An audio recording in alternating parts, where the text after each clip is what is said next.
Let's get this sports podcast party started, all right?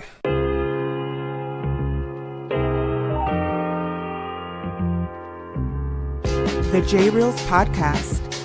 Why don't you wait until July 1st to make an announcement? What a disgrace.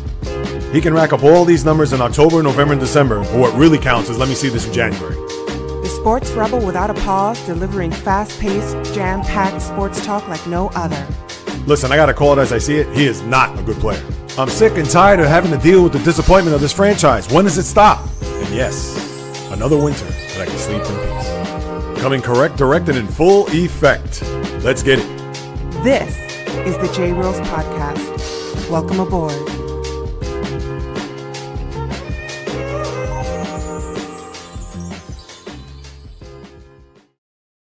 What is happening, my good people? Greetings.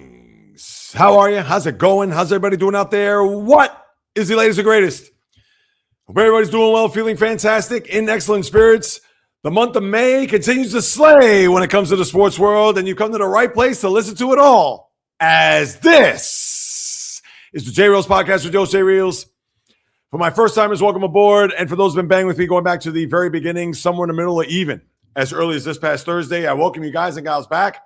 And now as you approach the middle of the month and we got some sports on the horizon, a lot of things cooking in the universe where we're going to be front and center with the NBA to start. But I just want to send out a little bit of a precursor to know that things will really start to ratchet up as we get deeper into the month. We got the PGA this coming weekend. We also have the French Open, which is coming the beginning of next week. We have a big UFC MMA fight, Ronda Rousey coming back. So yes, it's going to be on and popping here throughout the course of the week. So you want to stay locked in on the channel. Of course, here at YouTube at J Reels for all the latest and greatest in the world of sports. But I got to start off with the NBA as we now get a little bit deeper into this second round pool. And boy, I've been chomping at the bit wanting to get at this ever since I watched that debacle in Philadelphia there yesterday afternoon. And I got a lot to say, a lot to get off my chest when it comes to this. So I'm going to go Knicks first, Sixers, big picture, and then back to the Knicks a little bit. Listen, the Knicks did what they did. They invaded Philadelphia over the weekend, the fan base chanting F Embiid, and now forget about it. They're not even in cloud 9. They're in cloud 400, knowing that they're going back to the Eastern Conference Finals. An absolute obliteration there yesterday in Philadelphia to sweep the Sixers. And boy, if you're a Philly sports fan, you probably had the roughest weekend ever, considering that your basketball team and your hockey team got swept from the South Philadelphia there, whether it's the Xfinity Mobile Arena now, right to the Ben Franklin Bridge and into the Delaware River. That's how bad it was. But when you look at the Knicks and what they did, they made light work and short work out of the Sixers. They advanced, and kudos to them. Deuce McBride looking like Ray Allen. Another obliterating game from the standpoint of when you look at Game 6 against Atlanta in the previous series where they had a 47-point halftime lead. Now, at one point, the lead was over 40. I think it was 41. At one point, I mean, please. That was a non-competitive belt-to-ass game. And if you're a Knicks fan, one more time, you are dancing in the New York streets. But I'll get to them in a little bit. More so as far as how the rest of this second round is going to go in the Eastern Conference. And why I'd be just a little leery if I'm a Knicks fan, knowing that you've now won, 7 in a row dating back to the previous series and clicking on all cylinders. I know OG Anunoby's out or had been out with that hamstring, but now he could rest.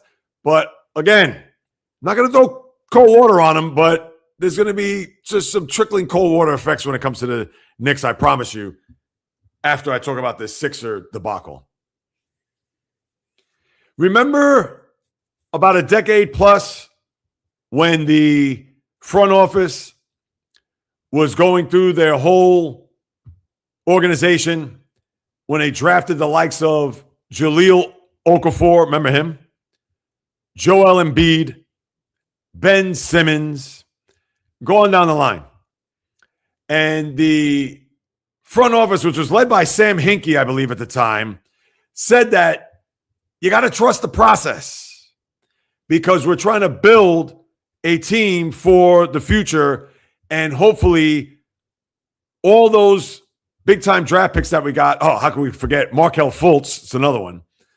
How we're going to build for the future and build a team that's going to get back to prominence in the NBA to a point where maybe, just maybe, we could get ourselves into an NBA final and win a championship for the first time since the 1982-83 season. That was the great Sixer team led by Julius Erving, Moses Malone, the Fo team, which was Fo. Mo Cheeks, Mark Ivoroni, look him up, and guys like that. Andrew Toney. So now you get to a point where we've seen what has happened and what has transpired here over the last decade. Ben Simmons turned out to be a bust, although he had a couple of good years and looked like he was on his way to being one of the best all-around players in the league. Markelle Fultz, think about this. Danny Ainge and his shrewd moves. The Celtics, who had the number one pick that year, thanks to Billy King, the former GM of the Brooklyn Nets, where he flip-flopped with the Sixers to get Jason Tatum in that draft, but they flip-flopped where Markelle Fultz went number one. And with all the injuries and everything that he had to endure in the early part of his career, I don't even know if he's still in the league. Last he was in Orlando, and now he's a complete afterthought. How that didn't work out. And Embiid, we know, coming out of Kansas with the foot injuries, not playing the first 2 years, turned out to be an MVP player, but he cannot stay healthy. And then you want to sprinkle in the likes of Tyrese Maxey and VJ Edgecombe, et cetera. All right, fine, we could do all that. But now here's where it is time.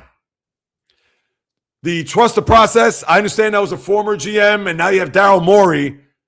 It's time to flush the process. Because this team, I understand the players, there's going to be some tough moving parts, which I'll get to.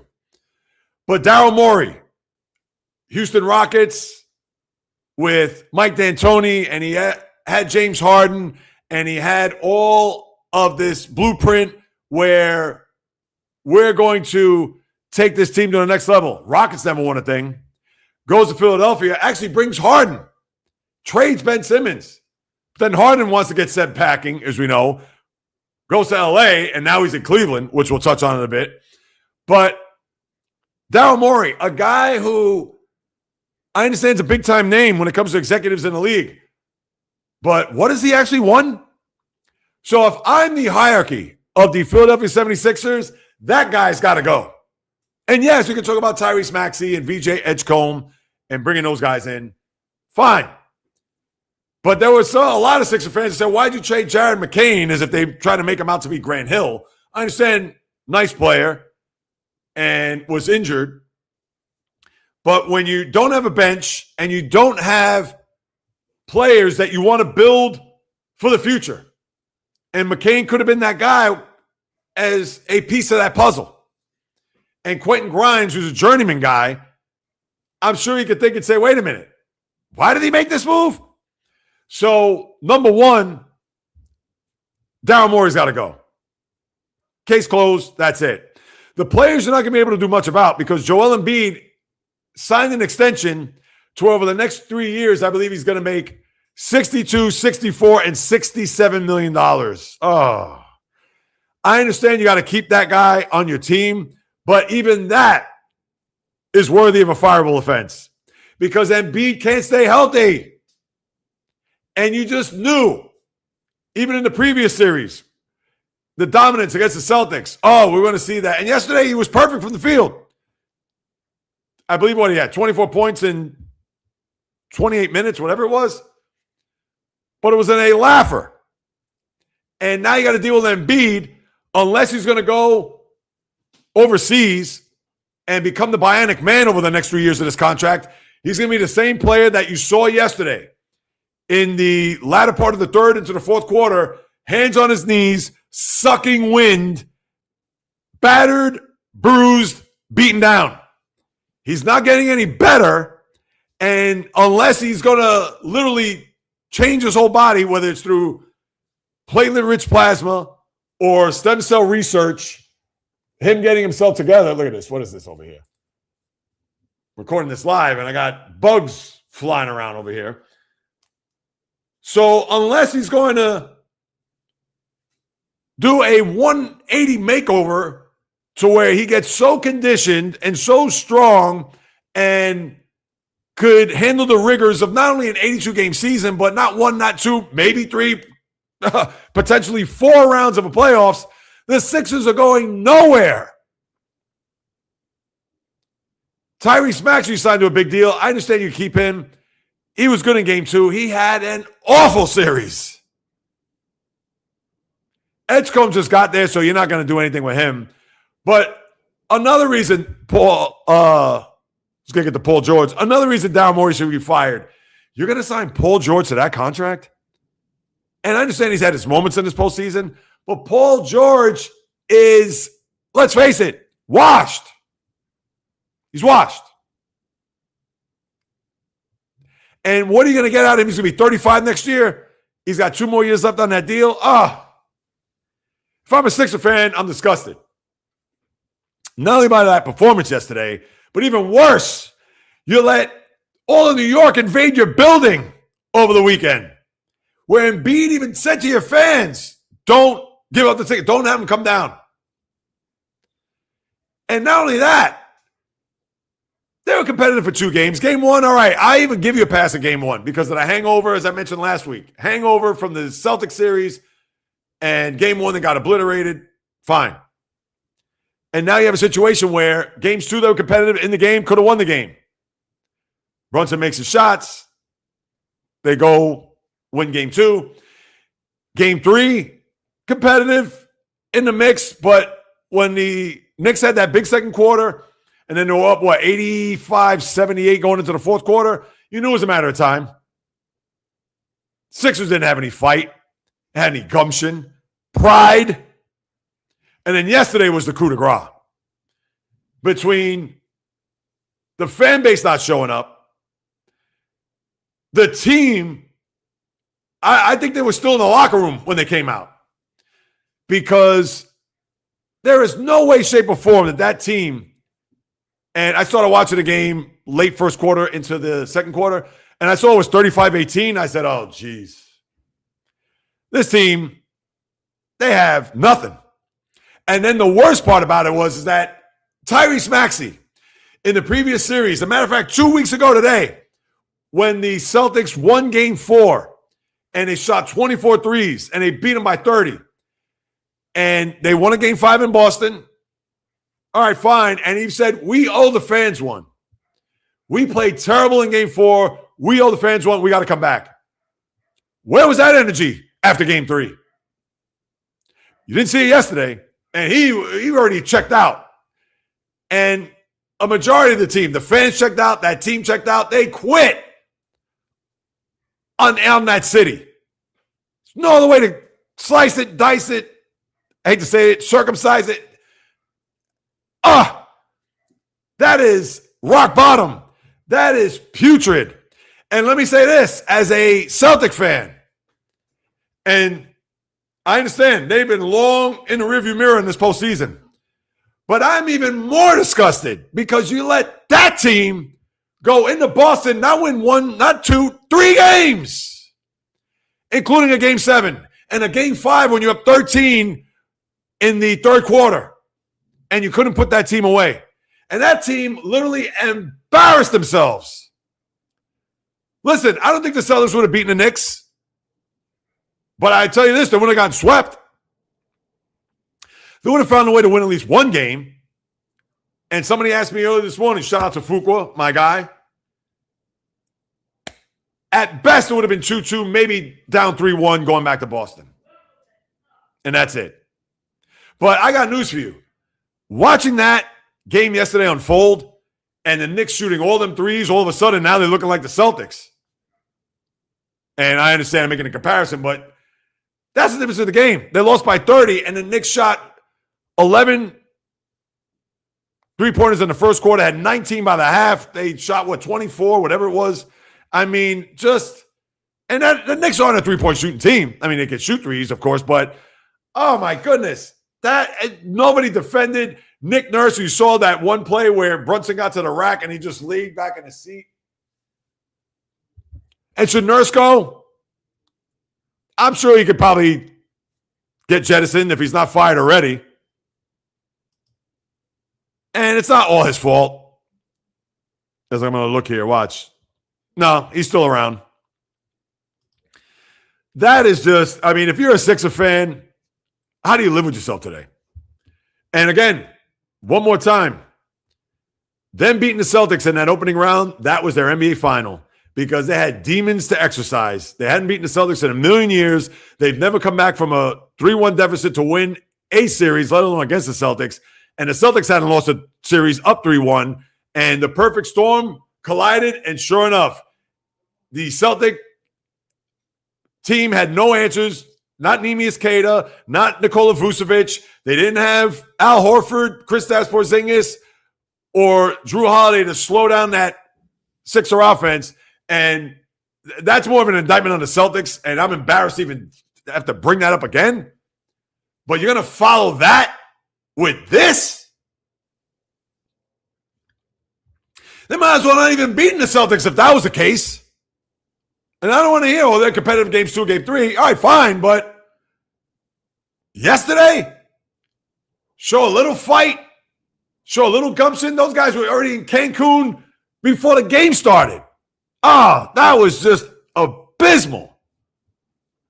And they get no pass in my book. And I'm not saying that being a bitter Celtic fan, because they beat your team. No. Did you watch that? Yesterday, I had to avert my eyes. I even put up a short on my channel at the end of the third quarter saying I've seen enough. That was literally a beatdown. That was literally them going into their house, the Knicks, that is, and their fans, going in, rummaging everything. They went through the cabinets. They went through the drawers. They took money. They took jewelry. They took the dog, the cat. They drove off with their car. That's how that game was.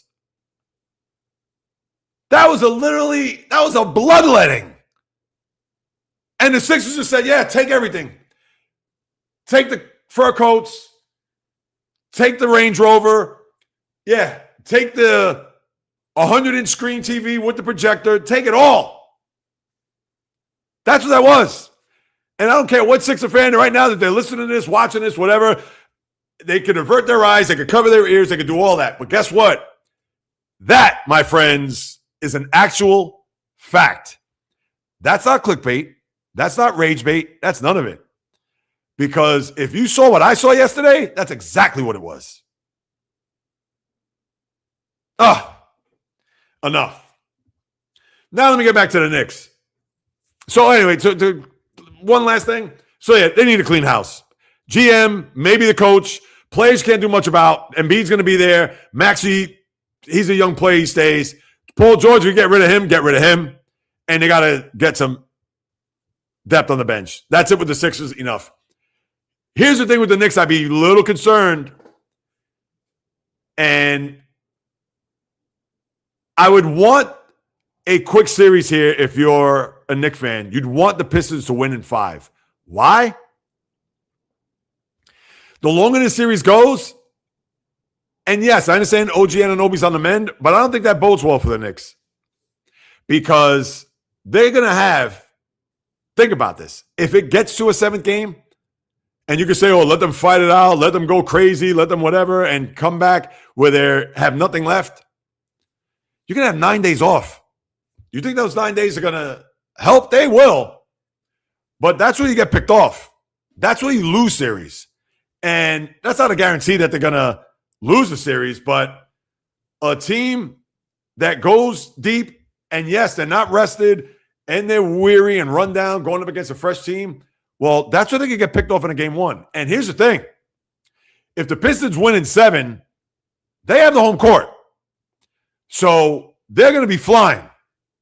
And yeah, they're going to be tired and have to muster up the energy to play a game 1, conference finals, the team that they lost to last year in the postseason. So if you're a Knicks fan, I'd say you want the Pistons to win the night.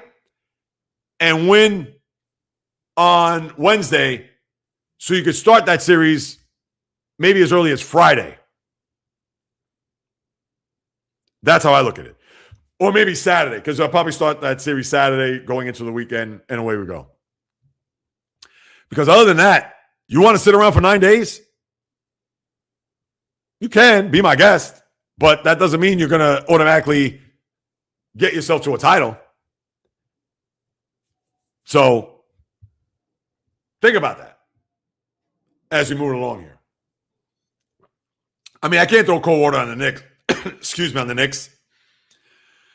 Excuse me. They were dominant and did what they had to do. They didn't fool around. But we have plenty of time to talk about the Knicks. But you got to wonder about a long layoff. I'll just leave it at that. As far as the other series goes, we'll go to last night.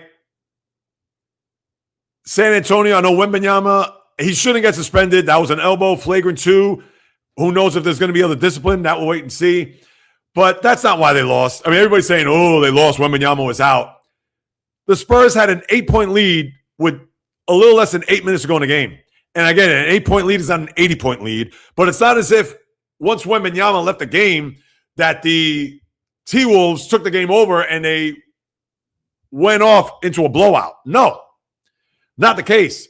What happened there yesterday was inexperience, youth, and a guy that is a killer on the other team, and Anthony Edwards, who had 36 points, 16 in the fourth quarter. They made shots, and they had no answer. But if they had, even with Wembanyama out, if they had a team that was a little bit more seasoned, I'm sure they would have found the way to win that game yesterday. And they didn't. And now it looks like you're going to have a 7-game series, which, let's face it, OKC is going to be waiting in the wings. OKC, you would think tonight they're going to sweep the Lakers. We could talk about the refs going back to the game on Thursday night. And yeah, I understand that the refs were just out of line and out of bounds and all that. I get it. But OKC, not only the defending champs, and they're probably going to have the 2-time MVP of the league and the reigning MVP in SGA, the Lakers have no answers for the Thunder. That's it. And you would think that they're going to get executed tonight. I would think the Lakers will show some pride, stay in the game, maybe win the game, but it's not going to end well, whether it be tonight or Wednesday night. But I think it's going to be tonight there in LA. But going back to Minnesota, San Antonio, I think the Spurs will still win the series. You breathe life in them. And this was on the heels of Wembanyama's monster game the other day, 39, 15, and 5. But Wembanyama, that's where he has to grow up a little bit. He's got to be a little bit more poised. Throwing an elbow in the neck of Naz Reid wasn't it. And obviously it did change the complexion of the game, no doubt. But at the same time, just like I said, the Spurs had a lead in the fourth quarter. And they weren't able to hold on. And they didn't have an answer for Anthony Edwards and his cast of characters. So now, let's see. Is that going to be a 6-game series where San Antonio is going to come back, win a game 5, and then close them out, knowing that OKC is going to have their feet up? Because everybody's expecting OKC in San Antonio. And the opposite of the Knicks, if OKC is out for, let's say, 8 or 9 days to the start of the next series, if if San Antonio and Minnesota play a 7th game, OKC, yeah, there may be some rust and could pick them off, but they're deep. They know how to win. They have the DNA. The Knicks do not. So people could say, well, oh, come on, Jay Reels. What if OKC has an 8-9 day layoff? Don't you think that's going to hurt them? It could, but I don't think it's going to hurt them as more to them than it would for the Knicks. Now, if the Knicks are playing the Cavaliers, different story. They're going to waste the Cavaliers. Pistons, different story, and not even based on what happened in the regular season. But, and I'm going to get to Pistons in a second, but I think it'll be a different story if OKC sweeps and they had the long layoff as opposed to the Knicks. But I think the Spurs are going to win. I believe I picked the Spurs in 6. 5 if no Anthony Edwards, but Edwards came back from that knee injury. But now it's going to be a rock fight. But I still think the Spurs can win the next 2 games. Do I think they will? You know, what the hell? I'm going to say they will. Maybe that game yesterday was a wake-up call, knowing that they had to lead in the fourth quarter, and they'll make adjustments, do better, and they'll find a way to win both games. Now, as far as Cleveland and Detroit, this is all I'm going to say about this series. If Detroit means business, and what I mean by that is no fooling around, Cleveland got that game the other day. Okay? Knowing that the Knicks are waiting in the wings, we win tonight. And I don't care if it's 150 to 149 or 79-78. If I'm JB Bickerstaff, we win tonight because we want to ice this series Wednesday night in our building. That's it. We're a 60-win team season. We're number 1 in our conference. Yeah, I understand Cleveland's got some firepower, and they're not going to go out like lambs. I get it. But it's time for the real Piston team to show up. And Kate Cunningham with his turnovers there late, and I understand James Harden finally made some clutch shots. Did it in the game 3. I understand you need it, but let me see this now. As you get to, like I said before, the deep end of the pool with these series. Let me see. But if I'm a Piston fan, I said, no, we got to come out tonight with a win. I don't care how pretty, how ugly, In fact, if I'm a Piston fan, I want to see 57-41 halftime Pistons up. Because then you're going to say, oh, yeah, they came to play tonight. Now, if they're trailing at the half or they're up by a couple points, that's fine too. But I want to see what Piston team's going to show up tonight. And even if they lose a close game, if it's back and forth, a bunch of lead changes fourth quarter, but hey, they made shots and they didn't, you wouldn't like it, but you'd be like, all right, fine. But no fooling around. Pistons better not be up in the fourth quarter, up 8 with 6 minutes to go and they lose the game. Or worse, Cleveland's up 57-41 at the half. And they're like, oh, we'll see you in game 5. We got the home court. I don't want to see that. Because I'm going to look at the Pistons at that point as a team. I won't say they're frauds, but I'd be concerned. Because that Knicks team and that fan base, and who knows, Spike, Timothy Chalamet, they're going to bring their friends to the Motor City. It's not going to be Philadelphia like we saw over the past weekend, Madison Square Garden South, as I called it. But you don't want to see Madison Square Garden Midwest there either. So, to me, tonight's game is all about the Pistons. It's not about Cleveland, in my eyes. Because we expect Cleveland to come back and tie the series, just like we saw in the previous round where they won the first 2 games at home, then they lost in Toronto, and then they won games 5 and 7 and they won the series. I expect Cleveland to come out and have a big game. And Donovan Mitchell had a big game the other day too, 35 points. I want to see what the Pistons are all about. Tonight, to me, they're either going to take that step to be like, oh, okay. Or they're going to be like, all right, well, I guess it's going to be a 7-game series and they're going to win all the games at home. And what am I going to learn about the Pistons? That they took care of home court and that was it. Because to me, in the previous round, you got to give it up. They won the series, you give it up. But that was more about Orlando collapsing in game 6 than it was Detroit winning that series.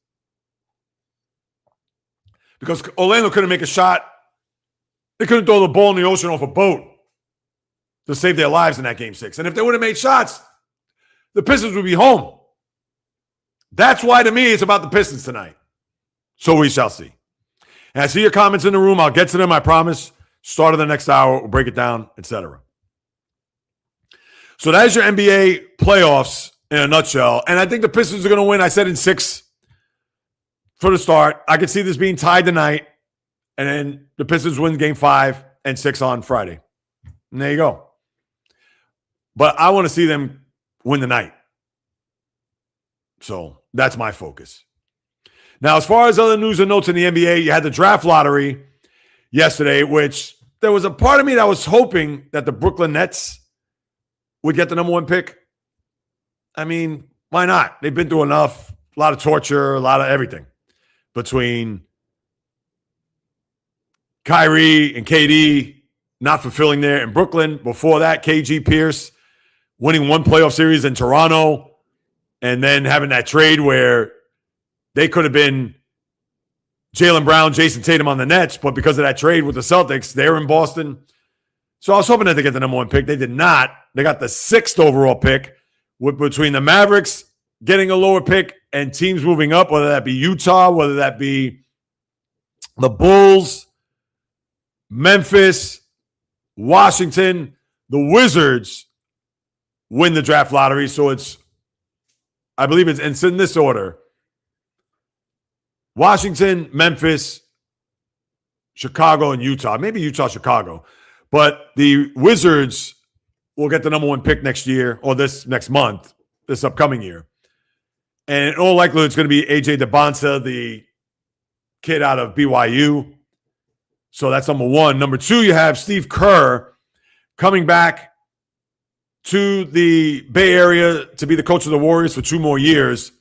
Now, you would think between Steph Curry has 1 more year on his contract. I'm sure they'll extend him 1 more year if that's the case. But how's this team going to be made up? Because it's not as if the Warriors have a window here. Oh, we got to capitalize on Curry, Draymond, Brandon Podziemski, guys like that, where, let's face it, unless they revamp their, not entire roster, but a majority of it, they're going to be another playing scenario. They're not going to be competing for, dare I say, a 1 seed. They're not going to be in the mix. They may go off to hot starts, they may have their moments, but they're not going to be a big-time team next year or the year after that. So, but listen, for what it's worth, you get the coach back that have won 4 championships over the last, now 11 years, and you just hope that they could give you one last glimmer of hope to where maybe they are a 6 seed. They'll be in the bulk of the tournament, maybe win a round, upset the 3, and give you one last ditch effort of what the heyday once was there in Golden State. That's it. So unless there's going to be wholesale changes, I can't see that team being anything close to what they were for, dare I even say, 6, 7, 8 years ago. That is your NBA, people. Let's lace up the skates. A little hockey. And I guess I'll start here. I could go with the games last night, but you know what? Let me put the Philly fan out of their misery. The Hurricanes are the first team to advance to an Eastern Conference Final. It's the 3rd time in 4 years for the Hurricanes. If not this year, when? Remember, they lost to the Panthers last year, lost in 5. Or was it 6? No, I think it was 5. No, it may have been 6. 2 years prior to that, they got swept by the Panthers. That was the year that the Panthers went to the Cup final and lost to the Golden Knights. And now here they are.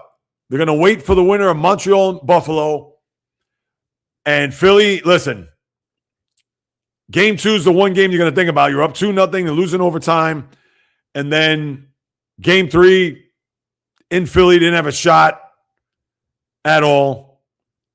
As well, the Hurricanes, I believe they got off to a 3-0 lead.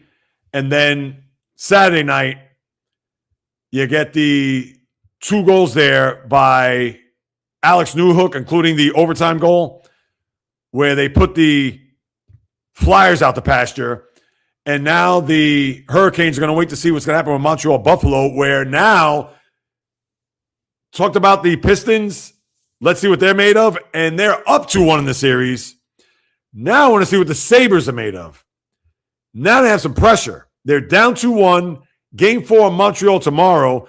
Tage Thompson, their top scorer, came out to say that they were a little bit too emotional, meaning that they weren't even keeled. They were maybe a little bit too high, a little bit too low. Montreal has taken it to them in these 2 games.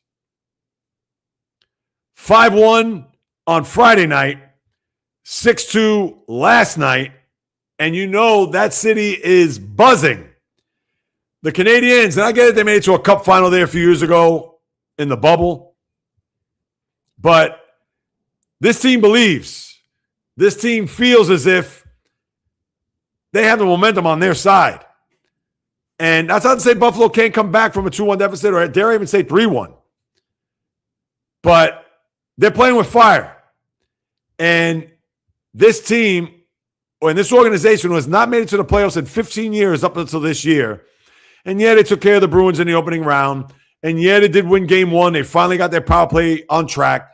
But now they've been outscored in these last two games 11-3. And they've been beaten up here. It's not as if they lost close games or an overtime game. No. They've been annihilated. So now let's see what they're going to come up with tomorrow night. And I'm fascinated to see how they respond as they're down 2-1 and the Canadiens are going to be smelling for blood.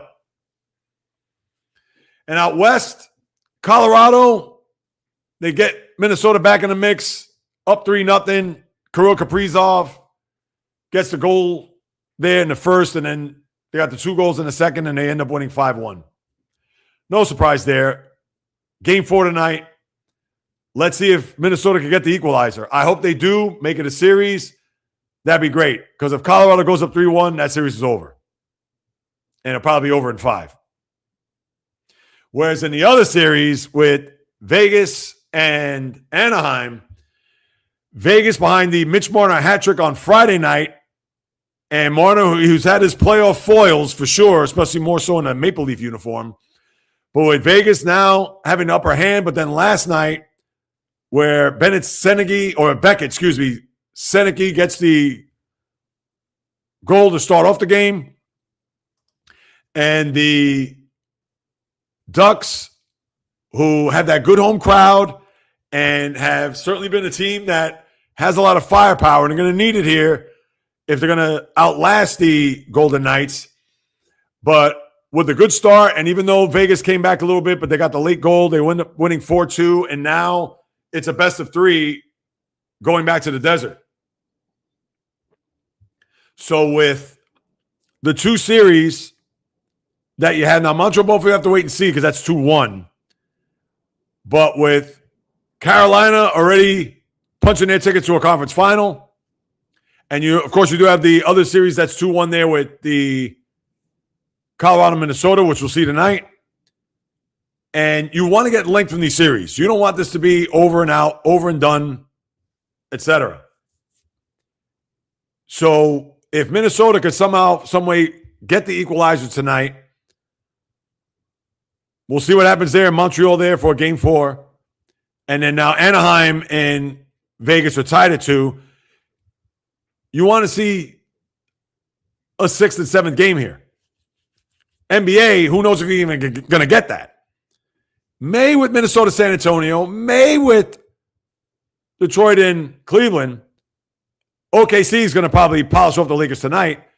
And you could be with a lackluster second round. Where NHL, you got some pivotal game 4s that are hanging in the balance. And we're going to wait and see whether or not those series will be tied or foregone conclusions where commanding 3-1 series leads could take place for the Canadiens or the Colorado Avalanche. So that is your NHL. Other than that, no other news and notes, right? Let me pull that up. All is quiet. We know that they had their draft lottery where the Maple Leafs won that. So nothing else with the NHL. As a matter of fact, we'll look at the schedule for both sports, and we got an idea as to who is going to be playing on which night, etc. For starters, NBA tonight, Detroit, Cleveland, 8 o'clock, and Oklahoma City, LA, 10:30. They couldn't have made that 7:30 and 10? Did they have to make that at 10:30 tonight where you're going to watch a half and the third quarter is going to start after midnight? No. And in fact, Detroit, Cleveland's on NBC, Oklahoma City, LA, prime. Tomorrow, only the one game with the Knicks series over. Minnesota, San Antonio, 8 o'clock on NBC. And then you have to be determined, of course, because if the Lakers, as we expect, lose to the Thunder, Cleveland, Detroit could be 8 o'clock ESPN on Wednesday. And then we'll see where we're at on Thursday. There's actually no games right now on Thursday because San Antonio, Minnesota's moved to Friday. I guess I want to do a doubleheader there because obviously you're going to have series concluding and things of that nature. But that is your schedule over the next 3 nights with the NBA. And as far as the NHL, the next 3 nights, Tonight, you only have the one game, Colorado, Minnesota, because with the Flyers, as I mentioned, being swept. So that is 8 o'clock ESPN. Tomorrow, Buffalo, Montreal at 7, followed by Anaheim at Vegas, 9:30, both on ESPN. And then you have Minnesota, Colorado, game 5 on TNT. And then we'll see where the series lies come Thursday when we reconnect on the podcast then. All right, and I'll get your comments shortly. I got a couple of the topics to hit on before we get to your comments. So for those who are in the room hanging around, I appreciate you all. But now as I get into the batter's box, put on the batting gloves, take a couple of hacks here with baseball, few things to discuss. I know you had a loss weekend for the Yankees in Milwaukee. And just goes to show they won 16-19 against the Dregs, that being the Texas Rangers. I understand they're hovering around 500, but seriously, I'm not going to take that team seriously. Beating up on the Orioles, who they swept last weekend for 4, and they're actually in Baltimore in the early part of the week, starting tonight. You also had them beat up on the Royals, the Red Sox, to the tune of 16-3, and now they play a team that is competitive in an NL Central. World beaters, not the case, but the Yankees go to Milwaukee. A lot of sweeps going on this weekend as they get swept and now are out of first place because the Rays are now in first place with what they did over the weekend. And listen, obviously the Yankees aren't going to play perfect. Carlos Rodon comes back yesterday and gets spotted a 2-0 lead, and he walks the ballpark. Not crisp by any stretch. But listen, that's just the ebbs and flows of a season. But it just goes to show you when the Yankee competition gets a little bit stiffer, what happens? The brooms are broken out. Now, before the Yankee fan wants to get at me, what about your Mets? Oh, listen, they're not any better, at least this past weekend. And here's what I'll say about the Mets, which is infuriating. We know about their start. We know about Mendoza's going to stick around, David Stearns, blah, blah, blah, yada, yada, yeah. Now, they're not playing a high-stakes road trip here. They go to Anaheim, win 2 out of 3. They go to Colorado, win 2 out of 3. That third game in Colorado, where they could have gone for a sweep, thanks to Craig Kimbrell. I don't want to put it all on him, but that fell apart in the 8th inning. But now they go to Arizona. All right, better competition. They win on Friday night. They lose Saturday. And then yesterday, when they had a chance, and let's go back to Friday. So they win Friday. They're now 5-2 on this road trip. 7-2? All right, maybe too much to ask. But can we get a split of those final 2 games, win a series, have a 6-3 road trip? I can't recall of a winning road trip on the West Coast, 5-4, that was so unsatisfying than this one. Because if they would have won yesterday, had 6-3, there would have been 8 under 500 as opposed to 10 under. Worst record in the sport.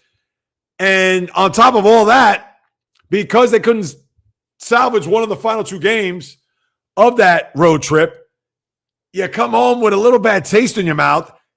And on top of all that, it's a situation where just when you took a step forward, you take 2 steps back. And Dave Peterson, I do not want to see anymore. I've had enough of him. DFA him. I don't know he's getting paid. I've seen enough. That's it. And we can talk about the lineup and the injuries and et cetera. Bo Bichette batting 220. And go through the roster and how bad David Stearns put this thing together. And I'm not going to get on that high horse why he should be out, but you have a couple of teams that are now at 500 in the American League, as I destroyed it the other day, but they're at 500, that being the Athletics and the Cleveland Guardians, who actually made a trade for Patrick Bailey, the former catcher of the Giants. Good defensively. Very early in the trade scenario, because we wouldn't see a trade probably until next month before we even think about the deadline at the end of July. But Major League Baseball, besides that, Cubs cooled off a little bit as they lost a couple of games over the weekend, as they were in a long winning streak prior to what happened there yesterday. So pull up the standings here real quick and make sure I get all my news and notes with baseball before I move on to other things. But yeah, taking a look at the overall picture, the Guardians 21-21, Athletics now 21-19. Start of the weekend, they were at 500. But the American League is still an abomination, no matter how you slice it, with a lot of teams under. And the American League East, brutal. Braves are running away with it, 28-13. A good weekend for them. They won 2 out of 3 in L.A. And then the Padres, who are now even with the Dodgers in the standings as of right this very moment. So if you're a Brave fan, you got to be happy, although sad at the same time, which I'll get to in a moment. But other than that, baseball, yeah, got nothing. I know here I was killing the Rangers a second ago, where the Cubs lost the back 2 of that series in Texas, and Jacob deGrom, second fastest to 1,900 strikeouts. Kudos to Jake, former Met, of course. But other than that, that's what I got in baseball. Now, before I get to the schedule, the 2 things I wanted to mention for the Braves, and my apologies, well, I think this happened on Thursday. Maybe it was earlier in the week. Ted Turner passing away at age 87, the former Brave owner who built the Superstation, TBS, CNN, TNT. That was all under his watch. Turner Classic Movies, etc. Was a trailblazer in his own right. And we know about his philanthropic endeavors and the type of guy he was, etc. I know he was at times maybe a bit of a louse. Had the field named after him after the Olympics, Turner Field, before they moved to Cobb County and now at Truist Park there since, 2017, I believe. But the former owner, thoughts, prayers, condolences go out to the Brave family. On top of Bobby Cox, the 4th winningest manager of all time, behind Connie Mack, John McGraw, and Tony La Russa. Won a World Series in 95, had all those division titles. I know the Braves were the butt of jokes. Thankfully, they did win that World Series because they were almost the Buffalo Bills of baseball at that time. Most ejections in history. A guy that was beloved in Atlanta, as well as Toronto too, because Toronto made his chops in the managing field up there. Went to an ALCS in the 85 season with the Blue Jays before losing to the Royals that year. But Bobby Cox is one of the old-timers. Don't know the cause of his death, 84 years of age. But thoughts, prayers, condolences go out to the Brave families, for Ted Turner, for Bobby Cox. And just 2 big losses there for that community, that franchise, that city, knowing how much both of those individuals meant to that organization and that community, for that matter. And as far as your schedule this week, baseball, Angels in Cleveland, Yankees in Baltimore, Tampa, Toronto, Arizona, Texas, Seattle, Houston, San Francisco at LA, which I believe that's a 4-gamer. I will double check that. But the rest of the series we got here: Colorado at Pittsburgh, Washington, Cincinnati, Philly at Boston, Tigers at the Mets, Chicago at Atlanta, Kansas City at Chicago, White Sox, Miami, Minnesota, San Diego, Milwaukee. Not a bad series there. Seattle, Houston, St. Louis at Athletics, and then San Francisco at LA, like I said, 4-gamer. I believe that's 4 games. Yes, that is. And yeah, that is your baseball schedule for the early part of the week, as we're now just about a quarter. There are quite a few teams that have played a quarter of the schedule. As I pull that up here, Yankees have played 41, Blue Jays 40, Orioles 41, Red Sox 40. Yeah, so a quarter of the baseball season, just like that, my good people, is already gone.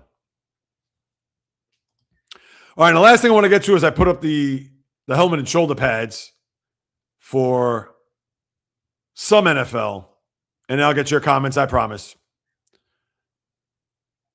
The schedule will be released on Thursday. It's official, but they're going to start bleeding the schedule here in the days to come. The first note has the Cowboys playing the Giants week 1 NBC. And I don't think there's anything else that's come out of that, right? Let's see. I just want to be sure. Yeah, John Harbaugh, Giants host Cowboys week 1. Any other games underneath that? No, I don't see that. So, yeah, you're going to have that as your NBC Sunday night week 1. Seen it, watched it all before. I get it's the Cowboys. It's Jerry. But you could have given me a better game. But here's the problem. They're going to give you Cowboys Giants Sunday night because of all the mouths they have to feed, as I said a zillion times over, because they got the opponent for the Seahawks game Wednesday. We know about Rams Niners in Australia. They got the 4:25 Sunday afternoon game that is America's game of the week. Monday night, who knows if you're going to have a doubleheader? It's quite possible. You may have that. So you're going to have 4 decent teams to take up those time slots. But, yeah, this is going to be a big week for the NFL because you're going to get to see who's going to play on what day, the international games. All that's going to be announced prior to Thursday. So when it comes to the NFL schedule, everybody's going to be chomping at the bit. Everybody's going to be salivating as to who's going to play what until you get to Thursday. And then who knows? By the time you wake up Thursday morning, before the teams release them, I guess at 7 o'clock that night, you're going to know who's going to play who by the time you have your coffee and your muffin first thing in the morning. So, but, and then Breece Hall signed a 3-year, $45 million contract, the Jet running back. So that's a good sign for them. And Breece Hall, he wasn't going to go anywhere. So you got that. And is there anything else? Just looking up here to see on the home front. No, that is pretty much it, people. Let me get your comments. Knicks won the Seekers like Japanese were Hornets. Yes, they sure did. Oh, and they didn't defend. They didn't do any. Oh, my God. That's just. Thank you, Val. Much appreciated. Emmy My Way. I don't know if you're still with us, but hello. Well, Emmy My. This is My Way. I can't even shake out the cobwebs in the eyes here. Finish up my Duolingo session. Okay. What language? Val. Embiid is a rich man's Greg Oden. Yes, that's a good way to put it. Rich man's Greg Oden. Listen, that may sound like a knock, but I tell you. Embiid, for as great as he is, the guy cannot stay healthy. Training for Angelo's cheesesteak and an AI. Yeah. I'm sure. Now, he would never admit this, but Daryl Morey, the GM, I'm sure if he could do it, he would. But here we go. LeBron possibly playing his last game. Everton. Possible. Let me think about that for a second. Would it be his last game? Or would he go off into the sunset? Listen, with LeBron, you never know. But, right, no fanfare, no farewell tour going into next year. I think he's going to play one more year if you ask me, and I know nothing. I'd actually be surprised if he walked off into the sunset right now. I would. Last game is the Lakers. Yeah, laughing out loud. It's possible, but I don't think it's likely. Okay, see, next file's looking very likely. That is looking likely. Yeah, no, I could definitely see that. I can't wait to see Tom. Yeah, that should be a good series. Oh, next game was this. Yeah, listen. I mean, they got to. Tonight, I think it's of the utmost importance for the Pistons to win this game. Now, it's not do or die. I get it. But I just want to see what they're made of. I want to see them go in there and rip the hearts out of the Cavs and their fans. And yes, 117-101 would be nice, but no, let me see them get off to a nice lead. Like I mentioned, it's 57-41. Cleveland's going to be pressing, not necessarily on their heels, but they'll probably play tight. That fan base will be tight, and they go off and they win a rocking chair type game. That's all. Is that too much to ask? I don't think so. That's what I know it's not happening. Yeah, I can't see that happening. Although you're going to get the Spikes, the Timothy Chalamets, the Ben Stillers. You're going to get those guys in there. Orlando couldn't do the bullshit. Exactly. Could not. Oh. They missed so many shots. Oh, my God. Oh, German. All right, good for you there, Val. No, that's good stuff. Yeah, keep it to go work with that, Val. It's like that. Lord knows, I need to get some languages under my belt. And not just the language of sports, but. So, yeah, that's what I got, people. Let's see what else is happening. Anything going on? Chargers land, was that David Njoku? 1-year deal. The former tight end. No, not former. The former tight end of the Browns. Still is a tight end. Oh, the Bills get Mike Dana from Kansas City. All right.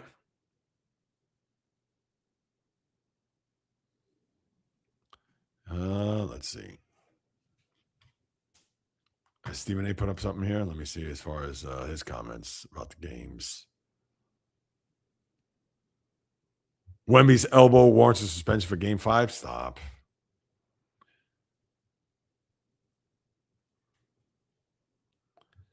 Why Stephen A. can see a championship in the Knicks' future. Oh, please.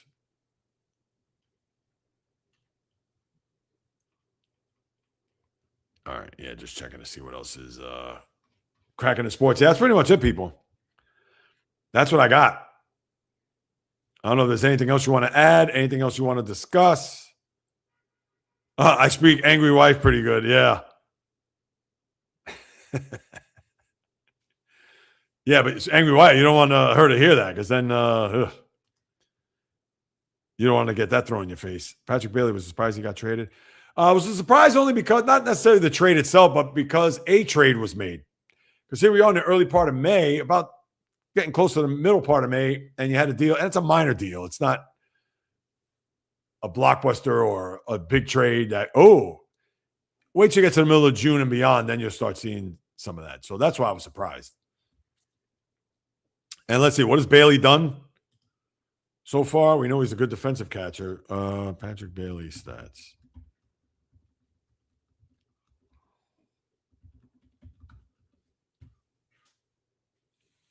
Oh, those are his numbers this year? Meath. Yeah, those numbers are putrid. Patrick Bailey, his numbers, 1 homer, 12 hits, 85 at-bats, 5 runs, 5 RBI, 207, and a 383 OPS. Well, they got him for his defense, so that's what you have to look at. Whoop, I did not want to do that. Cancel.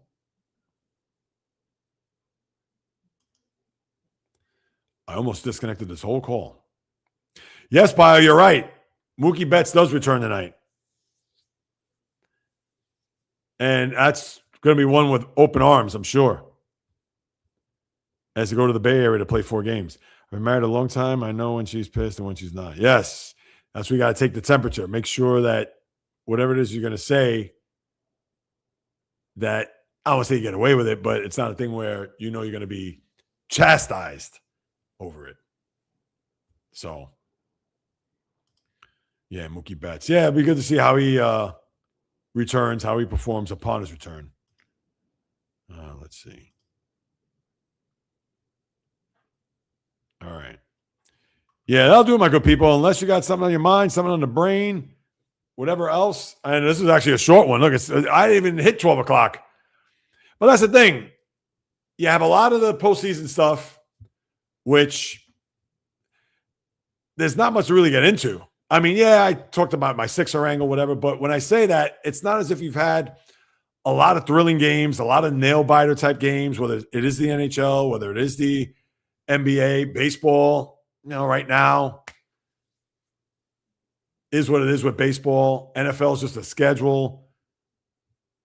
Golf later this week. You got the MMA fight. You got the tennis. But that's still forthcoming. So, yeah, therefore, there hasn't been much to unpack. As J-Rod, have a wonderful day, everyone. Go sports, of course. Thanks to you and Fishing Angel, always. But that'll do it, my good people.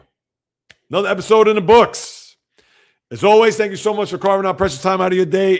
I tell you, it is not only highly and much appreciated, but as much as I hammer that point home, I'm going to keep hammering it because I am grateful for you guys. I am thankful, blessed to have you be a part of this journey. And a lot coming down the pike. Another video coming this Friday. I posted the other video this past Friday. I'm sure you already got a chance to look at it. That was the scenario regarding does MLB need a salary cap?